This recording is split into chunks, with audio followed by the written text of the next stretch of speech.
Let's talk about Drugstore June. Alan, you have seen the film. It's an indie film. Tell us about Drugstore June. Yeah, Drugstore June. So this is one of those movies that no one in our chat is going to care about. But it's the story of a Gen Z teen named June, played by Esther Pavitsky. She is she's basically your TikTok style Gen Z. She's got her own account. She vlogs every day. And she's an incredible narcissist. Everything's about her. Anytime someone criticizes her, it's body shaming, or it's everything you hate about a Gen Z. And what happens is she works at a pharmacy for a character played by Bobby Lee, and she basically, because she's so Gen Z, she anyone who comes into the pharmacy, she immediately diagnoses them and prescribes them Zoloft, which she can't do. And so during the movie, the pharmacy gets robbed, and she gets accused of being the one who robbed it because of her intrusive nature. And that's pretty much what the movie is her trying to figure out who robbed the drugstore, and maybe learn a little bit something about herself. It's got an all-star cast. Bobby Lee, I mentioned, is in it. Bill Barr is in it. Miranda Cosgrove and Haley Joel Osment. Bill Barr? Did you mean Bill Burr? Bill Burr, that's right. Bill Barr, the former Attorney General. Bill Barr is the former Attorney General. Yes. Yes. Bill Burr. Haley Joel Osment plays an ex-boyfriend. And her parents are played by Beverly D'Angelo and James Remar. So it's got an all-star cast.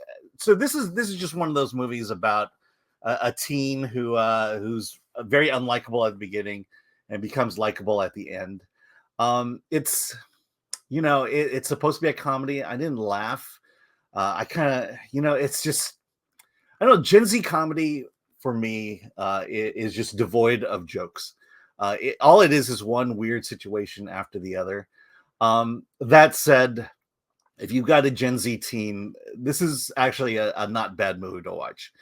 I don't think my daughter would like it, but I think it really hits the kind of the preteen girl kind of target audience. This is not made for you. It's not made for me, probably not for most of the chat, but it's just a very harmless, innocuous teen comedy. And so, I would not recommend it for any of us, but if you have a young child, a young teen, this is perfectly safe and interesting for them. But yeah, she unlikable, likable at the end. That's basically what the story is. So do you recommend Drugstore June? No. But I mean, look, the good points is it's full of people we know and we like in terms of supporting cast. But I like jokes. I like to laugh, and it's also got that Disney Channel preteen mentality to it.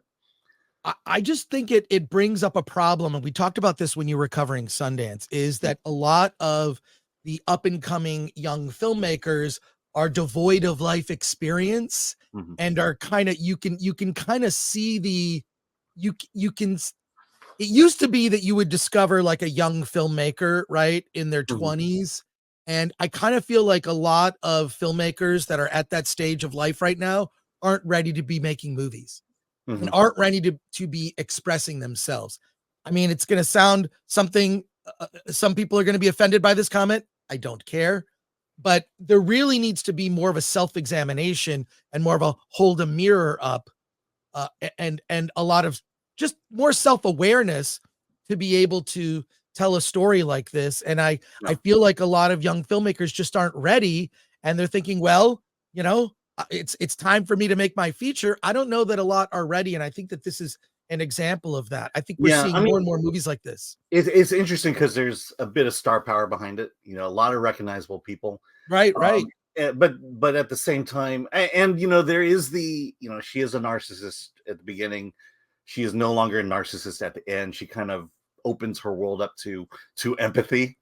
Right.